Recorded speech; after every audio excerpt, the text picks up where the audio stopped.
Welcome to the Deep Dive. Today we're taking a stack of research, articles, notes, and really boiling them down for you. That's right. Our mission. We're heading back to the Belle Époque, but with a specific focus, the Vosges region in France.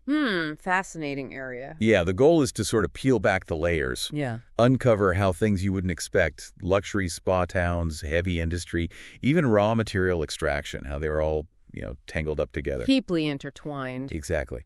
How they shaped this glittering era in one particular spot. Think of this as your shortcut to getting really clued into this period. Some surprising connections here. Definitely. And we'll take you from, grand hotels, the high life, right down into the coal mines. It paints a really rich picture of the time. Okay, so let's unpack this. The Belle Époque in the Vosges. What makes this region such a great lens to view the whole era through? Well, the Belle Époque itself, we often think of it as this time of great optimism, progress, peace in Europe. But what the sources on the Vosges show is the complexity underneath. The reality behind the facade. Pretty much. You've got places like Vittel, Contréxeville, Gironcourt, Gemmelaincourt, Menge. They're all close geographically, but seem worlds apart. Like Vittel, the resort. Yeah. Gironcourt, the factory town. Right. But the crucial thing is they were fundamentally linked, a chain of dependencies, really, that powered the whole region's boom. It wasn't just separate pockets. Right, a classic case of what you see on the surface depending entirely on what's happening, underneath. Exactly. And Vittel is definitely the glittering surface, isn't it? The public face of Belle Époque luxury. So how did it go from, humble beginnings to this major international draw? It's quite a story. Really kicked off in 1854. Yeah. A lawyer, Louis Boulimier, he tried the waters at Contréxeville nearby. Didn't work for him, apparently. So he acquired this spring, the source Gironcourt in Vittel. And the start was incredibly modest. Yeah, the sources mentioned like a wooden hut. Just a simple wooden barracks, in 1855. Used as a little drinking spot, the buvette, and for packing the first stoneware bottles. Very. But expansion started quickly. From 1860, the hut became a proper pavilion. A covered walkway was added, reading room. Other springs got pavilions too. But the real catalyst. The railway. 1881, the line connecting Lens, Vittel, and Nancy. That was the game changer. Suddenly easy access for tourists. Not just tourists. Critically, it allowed efficient, large-scale shipping of bottled water worldwide. That shift from local spring to international brand, that was huge. Right. And this period, roughly 1875 to 1915, that was the golden age for French spa towns. Vittel really epitomized it, attracting the wealthy, the aristocracy, looking for health, sure, but also organism, social climbing. A bit of both. Health, pleasure, and seeing and being seen, that whole package. The sources give us this incredibly vivid picture of a spa guest's day. It sounds almost regimented. Can you walk us through that? Ambroise Blumé described it in 1877, right? He did. It's fascinating. He'd wake up early, 5, maybe 7 a.m., head to the springs, drink water every 15 minutes. Every 15 minutes. Whoa. While doing what? Socializing. Chatting, strolling, playing games, croquet, bowls, bowling, even shooting practice. So the water drinking was built into the social routine. Completely. Last class at 9, breakfast at 10. Then, writing letters, reading, maybe a nap, meeting people in the game room. Okay. Afternoon, back to the park, more water, clay pigeon shooting a couple times a week, maybe an excursion if you felt up to it. And evenings. Dinner at 6, an hour's walk, terrace, town, forest path, then into the salons. The theater had shows, opera comique, comedies several times a week. Wow. Other nights, balls, concerts, special guests. Lights out by 11, supposedly for deep restorative sleep. It sounds less like a clinic and more like a meticulously planned resort experience. Absolutely. These places weren't just medical spots. They were curated social stages designed for maximum pleasure, maximum interaction. And adding sports really cemented Vittel's image as dynamic, active. It reflected broader trends, hedonism, the rise of commercialized leisure. It wasn't just about the cure, it was the whole lifestyle. And the architecture really tells that story too, doesn't it? From that basic hut to, grandeur. How did that evolution happen? It was very deliberate. In 1882, the new Société Générale des Eaux Minérales de Vittel was formed. And who did the Boulimier family commission? Let me guess. Someone famous. Charles Garnier, the architect of the Paris Opera. Wow. Okay, so they were making a statement. A huge statement. Garnier replaced the earlier stuff with these splendid galleries des Sources and des Bains, opened in 1884. Moorish style, double galleries, atrium, baths. It wasn't just functional, it was aspirational. Building a dream world. And it didn't stop there? Nope. Expanded again in 1897, new gallery, shops, even a post office pavilion with a bell tower, which then had to be moved in 1905. To make way for something even grander. Exactly. The Grand Gallery from 1905, this huge Art Nouveau structure. Elegant metal columns, often painted blue, elaborate details, boutiques lining it. That was the social heart. The peak of that style. Yes. And then, interestingly, from 1930 onwards, it gets transformed again into an Art Deco building. Different architects, stucco over the metal, concrete columns, all white, reflecting changing tastes, maybe ideas about hygiene, too. Each style telling a story about the era's idea of luxury. Precisely. Even the water sources themselves moved around or got renamed, like Source Soleil becoming Source Hepar in 1920, and you had the Donnesses d'eau, the water dispensers, from around 1900. It all paints a picture of constant evolution and, well, careful image management. Yeah. Which brings us to marketing. How did Vittel sell this dream so effectively?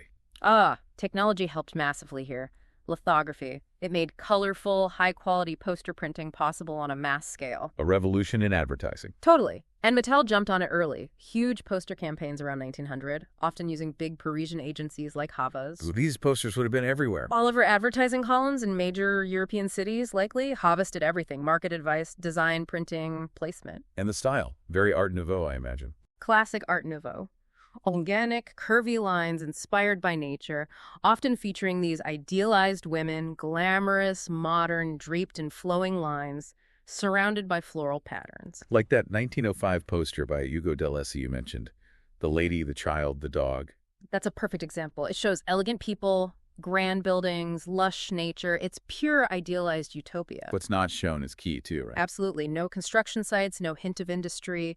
It emphasizes purity, health, recreation, social status.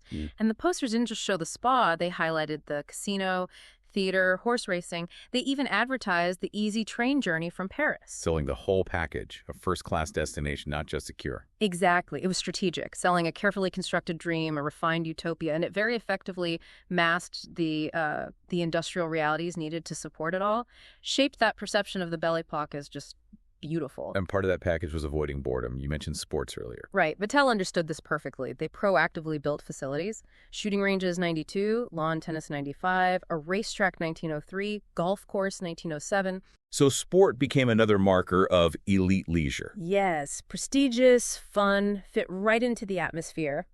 And what's really interesting is the figure of the sportswoman emerging. Sign of social change. A big one. New tech trains, bikes, cars, plus less restrictive clothing meant women could participate more in public life, in active leisure.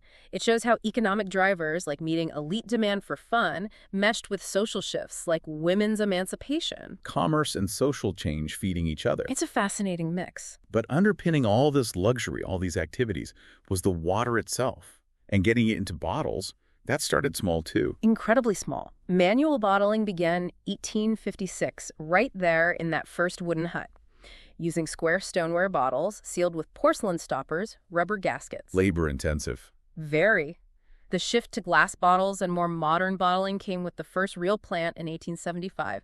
That one got updated and expanded, and remarkably, its facade still exists today. And then came that milestone. 1 million bottles a year. By 1898, yes, 1 million bottles annually.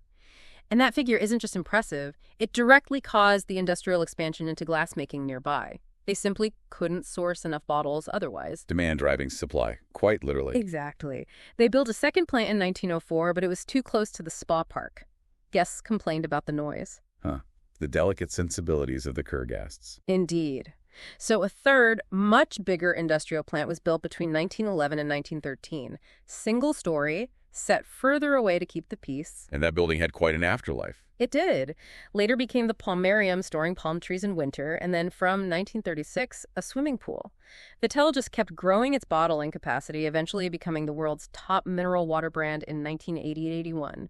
554 million bottles. From a wooden hut to 500 million bottles. Incredible. Okay, that 1898 figure needing 1 million bottles, that's our link. Let's go to Gironcourt-sur-Vraine. How directly did Vittel's thirst fuel the industry there? It was the direct spark. In 1902, a consortium of industrialists sets up a glass bottle factory in Gironcourt, and crucially, one of them was Jean Boulommier. Louis Boulomier's son, keeping it in the family and integrating the supply chain. Precisely. The company name, Les Établissements de Gemmelaincourt et de Gironcourt, tells you the strategy. Headquarters in Gemmelaincourt, factory in Gironcourt. And the location was perfect. Couldn't be better. Right near the raw materials. Quartz sand from Menge, brown coal from Gemmelaincourt. It was a purpose-built solution for Vittel's bottle problem. And they built the infrastructure to match. Railway links, even that narrow gauge line. Yep, connected to the main Neufchâteau-Épinal line, and built their own narrow gauge track between the mine at Gemmelaincourt and the factory at Gironcourt. There was even a specific little steam locomotive nicknamed Cuckoo. The Cuckoo, love it. Bringing the coal and sand. That's the one. A Deco engine from 1902. The first bottle was blown March 3rd, 1903. Production ramped up fast, 600 bottles a day initially, pulling in workers from Alsace-the-Loire. Jean Boulomier's presence in both Vittel and this factory shows just how tight that strategic link was. A truly integrated system. And speaking of transport, the sources mention something really unusual, the train Renard. What was that all about? Ah, the Renard road train. Patented by Charles Renard in 1903. It was really quite ingenious for road transport back then. How did it work differently? Okay, so instead of just the front engine pulling dead weight, the lead vehicle was like a mobile power station. It generated power that was sent down a shaft running the length of the train. To all the wagons? Exactly, via universal joints. So every single wagon had driven wheels. It wasn't just being pulled, it was actively propelling itself. Which means? It could handle hills much better, like a car. Traction wasn't solely dependent on the engine's weight. Plus, it was better on curves, apparently solved issues where traditional road trains would skid. And the benefits? Well, potentially cheaper travel than buying lots of expensive cars, less road damage because the weight and drive were distributed, more efficient one driver, one engine for a whole convoy, and specifically for Vittel. Transporting those vast quantities of bottles. Precisely. It's another example of Belle Époque innovation tackling practical problems, things we might overlook today. Absolutely fascinating. Now, getting skilled glassworkers to a place like Gironcourt wasn't easy. This led to the Cité Ouvrière, the worker housing. Tell us about that. What was the idea behind building these settlements? This was common practice in industrializing France. You had practical needs workers, often migrants, needed places to live near the factory.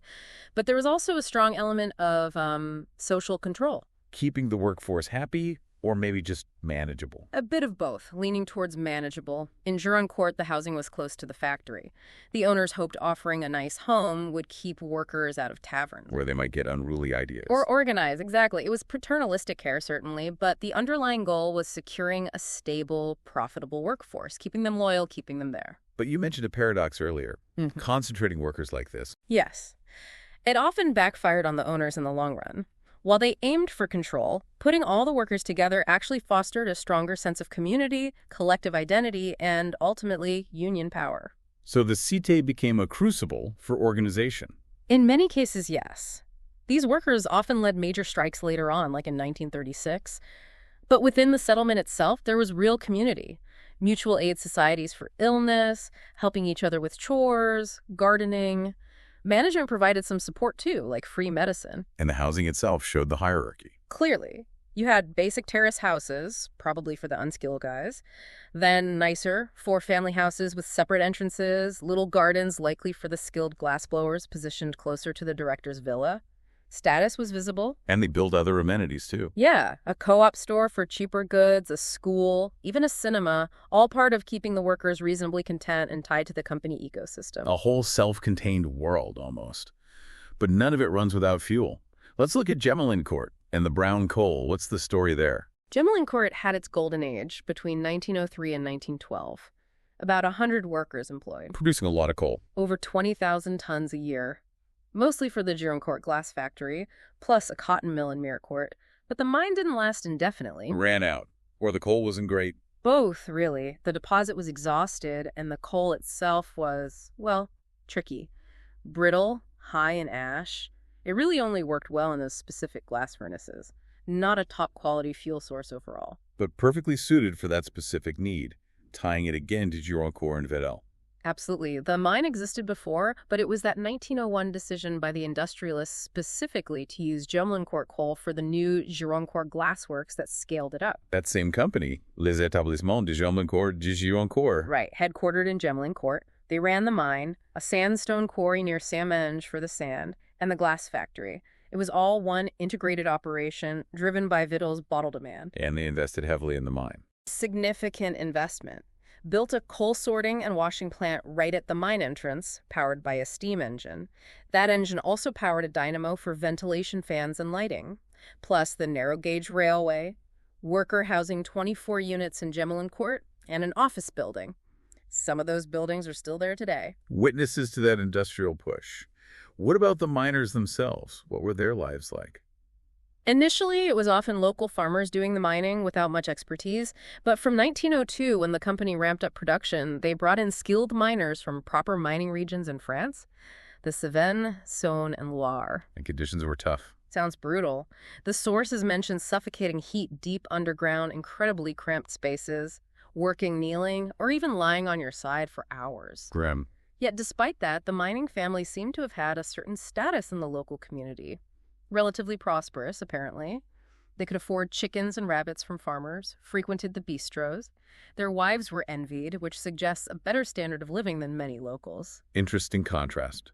Hard work, but maybe better pay? Possibly. And they were known for strong personalities, progressive political ideas, maybe forged in those tough collective working conditions. Right. And the other key ingredient came from St. Menge.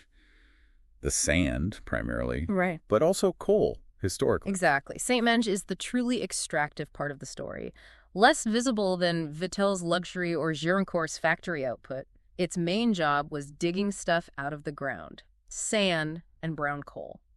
That nearby sand quarry was non-negotiable for glassmaking. The absolute foundation. Without St. Menge's sand, no bottles for Vittel. Simple as that. And its coal history was older, but more troubled. Much older, starting way back in 1829 under King Charles X. The concession was granted. They found brown coal, but the seams were thin, maybe 10 to 50 meters deep. And problematic coal. Very high sulfur content. It had a nasty habit of spontaneously combusting, a constant danger. Not ideal. Not at all. There were various attempts at mining through the mid-19th century.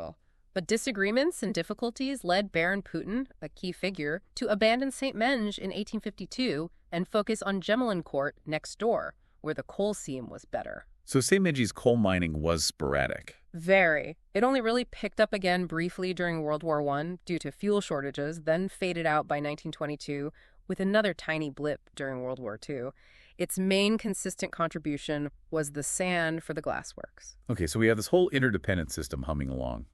But Vittel wasn't the only spa town. What about Contréxeville right next door? How did it fit into this picture? Did it compete directly? Contréxeville has a similar origin story, actually. Forgotten village, reputation for healing waters growing from the mid-18th century, supposedly after a girl was cured of kidney stones. The classic miracle cure origin. Pretty much. By 1850, maybe 100 people drinking the water there. Even Louis Boulommier tried it before starting Ville, remember? A proper company was formed in 1864. Got the railway link in 1881, like Vittel, and grew steadily. Had some big names visit too. Shah of Persia, Queen of Spain. So, potentially a direct rival to Vittel. How did they both thrive? That's the really smart part. They didn't really compete head-to-head. Around 1900, they carved out different niches through medical specialization. Contréxeville became the go-to place for kidney issues, urinary tract problems, weight reduction, very specific medical focus. While Vittel focused more on general vitality, recovery, strengthening, and paired it with those leisure activities, golf, riding. Less specific medically, more about overall well-being and lifestyle. So they targeted different needs, different clientele almost. Exactly. It was strategic coexistence through market segmentation. Avoided a price war or direct conflict. Very astute. And Contréxeville also modernized its facilities and started bottling. It did. The original wooden pavilion over the source was replaced in 1885 with a modern cast iron and glass structure. That's when bottling started there too. Architecture metallic. Right. Then around 1910, that was replaced by the rotund, concrete, late Art Nouveau mosaics, hinting at Art Deco. That building is largely still there. Their first bottling plant started in 1908. Similar trajectory to Vittel, just maybe slightly behind. Roughly, yeah. And interestingly, their early bottling showed that mix of old and new, too. Machines filled the bottles automatically, but then women meticulously wrapped them by hand in paper, men packed them in wooden crates. Automation meets handcraft. A snapshot of industrial transition. But this whole glittering Belle Époque world in Contréxeville and across the region, it didn't just fade away, did it? It seemed to stop very suddenly. Extremely suddenly. Contréxeville had built itself up: hotels, churches, park, casino, bottling plant. It was thriving. Then, August 1914, World War I breaks out. Everything changes overnight. Completely. Spa guests vanished. Young residents left for the war. And Contréxeville, unlike perhaps Vittel with its established water brand, couldn't really recover its pre-war glory afterwards. A stark reminder of how vulnerable that luxury tourism economy was. Hugely vulnerable. It highlights the fragility beneath the Belle Époque's optimism and perceived stability. These economies built on peace, luxury, and international travel were shattered by the geopolitical reality of the war, a very abrupt end to that specific era of prosperity. So quite a journey we've taken you on through the Vosges, from the sheer luxury and social world of Vittel to the industrial engine room of Gironcourt sovereign, making the bottles. Driven by that demand. And all the way down to the essential groundwork, the mines and quarries of Gemmelaincourt and Menge, providing the fuel and sand. It really shows how interconnected it all was, each part depending on the others. Absolutely. And it underlines the beautiful era, this time of progress and leisure. Well, it wasn't just glitter. Not at all. The sources make it clear it rested squarely on some pretty gritty industrial realities. Hard labor, strategic organization, digging resources out of the earth. It wasn't effortless beauty. And the sudden end with the war just drives that home. It really does. It shows how much of what we might see as a golden age relies on often invisible work, complex dependencies, and how fragile it can be when faced with bigger historical forces. It wasn't inherently stable, despite the name. Something to think about, perhaps, as you look at our own modern world and wonder what unseen foundations support the things we enjoy today.